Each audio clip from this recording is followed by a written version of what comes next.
Hello everyone.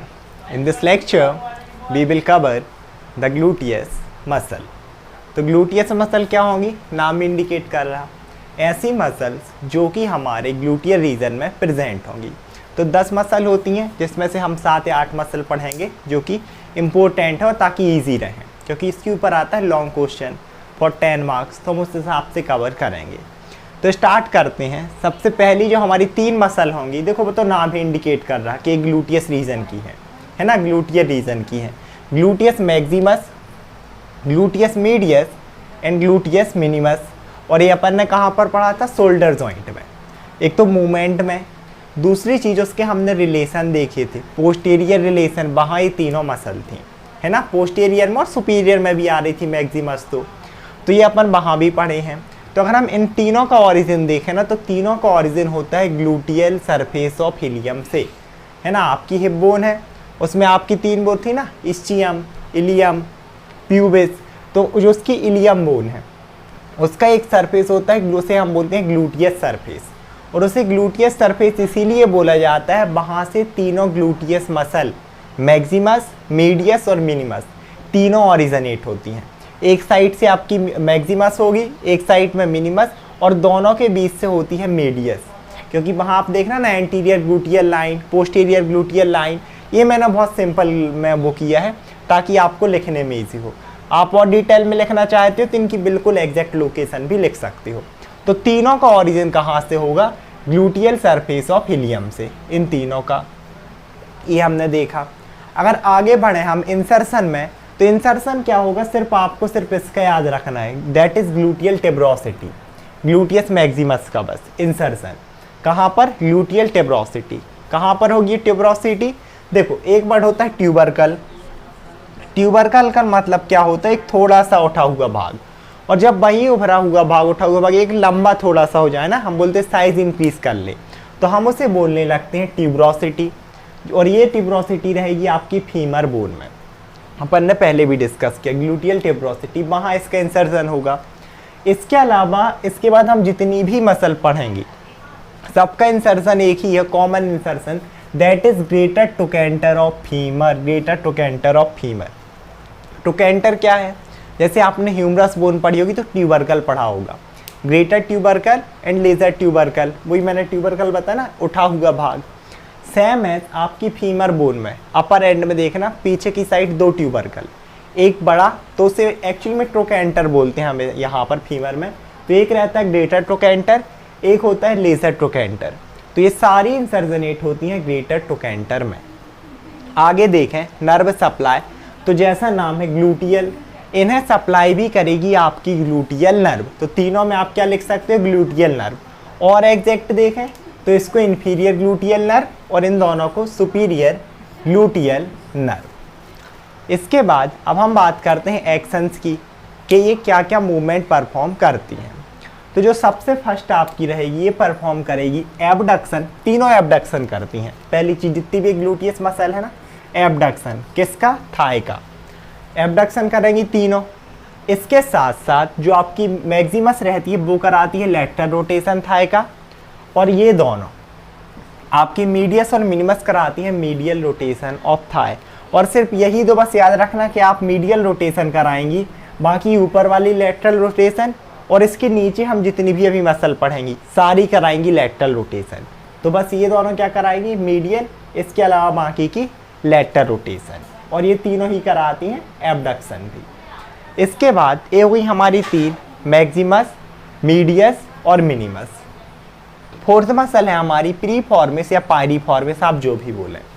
इसका origin कहाँ से होगा, ग्रेटर सिएटिक नॉच। अब वही अगर हिप बोन आप लोगों ने पढ़ी हो, 2 नॉच होती हैं, एक ग्रेटर सिएटिक नॉच, इस तरीके से एक नॉच प्रेजेंट होती है।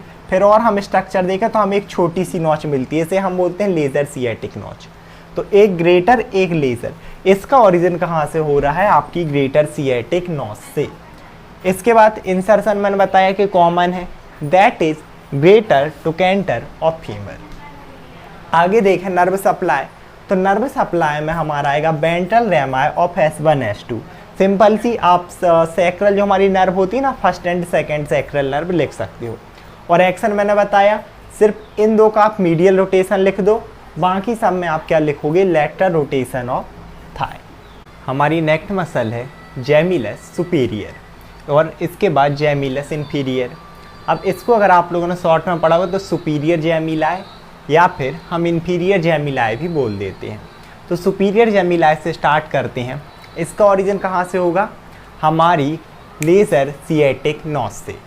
इससे पहले हमने देखा था पायरीफॉर्मिस या प्रीफॉर्मिस, जिसका कहाँ से हुआ था, ग्रेटर सिएटिक नॉच। मैंने बताया ना कि हिप बोन में आपने पढ़ा होगा, एक होती है इस तरीके से ग्रेटर और फिर नीचे होती है एक लेज़र सिएटिक नॉच। अब इसका ओरिजिन कहाँ से होगा, आपकी लेज़र सिएटिक नॉच से।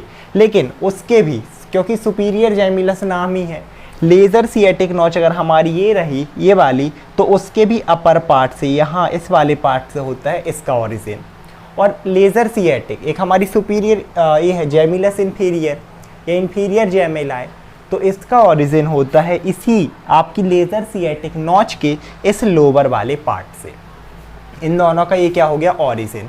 इंसर्जन मैंने सबका बताया, दैट इज़ कॉमन, आपका ग्रेटर ट्रोकेंटर ऑफ फीमर।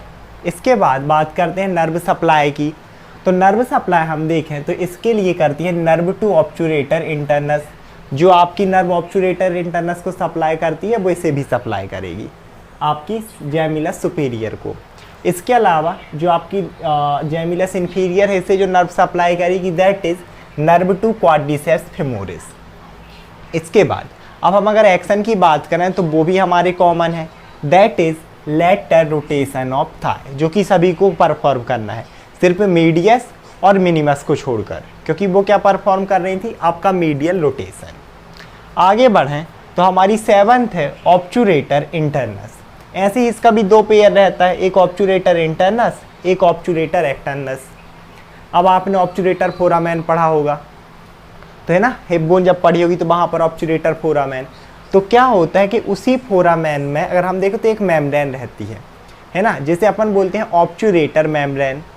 तो अब क्या होगा कि उसी ऑब्चुरेटर फोरामेन आप बोल लो या फिर मेम्ब्रेन बोल दो, एक मसल उसके अंदर तरफ से ओरिजिनेट होती है, इनर सरफेस से। मतलब ये मान लो 2 सरफेस होंगे, जो बाहर है आउटर, जो अंदर साइड है इनर। तो जो इनर साइड से ओरिजिनेट होगी उसे हम बोलते हैं ऑब्चुरेटर इंटरनस, जो आउटर सरफेस से ओरिजिनेट होती है उसे हम बोलते हैं ऑब्चुरेटर एक्सटर्नस।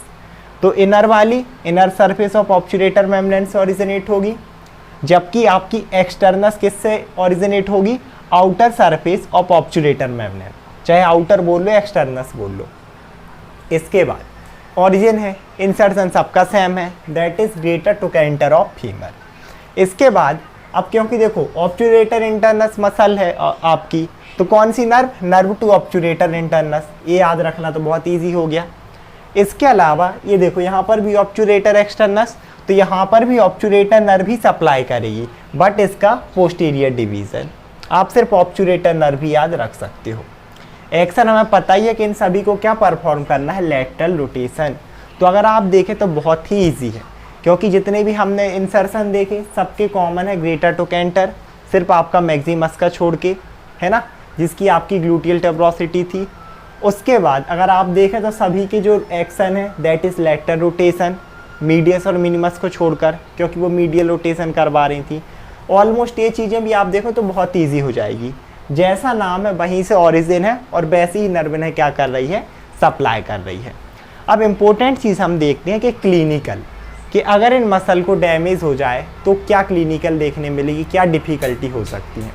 तो किसी भी केस में अगर आपकी मेन मसल ग्लूटियस मैक्सिमस, अगर इसमें पैरालिसिस होता है, इसमें इंजरी होती है, तो अगर पैरालिसिस हो गया ग्लूटियस मसल का, तो सिंपल सी बात है कि अगर कोई पर्सन बैठा है तो अब वो बिना सपोर्ट के खड़े नहीं हो सकते, स्टैंडिंग में नहीं जा सकता। जैसे हम नॉर्मली बैठते हैं खड़े हो जाते हैं, बट उस पर्सन को जिसकी ग्लूटियस मैक्सिमस पैरालाइज्ड है उसे कोई ना कोई सपोर्ट चाहिए, हाथ से कोई ना कोई चीज़ पकड़ेगा, है ना, हाथ टेक के ज़मीन पर तभी खड़ा होगा।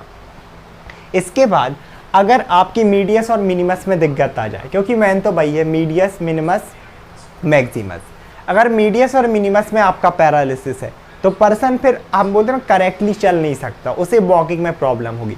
जो गेट होता है ना, द पैटर्न ऑफ वॉकिंग आपने पढ़ा होगा, चलने का तरीका, वो अफेक्ट होता है। इसके बाद एक और इम्पोर्टेंट चीज़ जैसे हमने देखा कि आर्म में जो हम इंजेक्शन लगाते हैं इंट्रामस्क्यूलर है ना, इंट्रा मतलब अंदर और मस्क्यूलर मीन्स मसल, तो हम डेल्टॉइड मसल में दे रहे थे।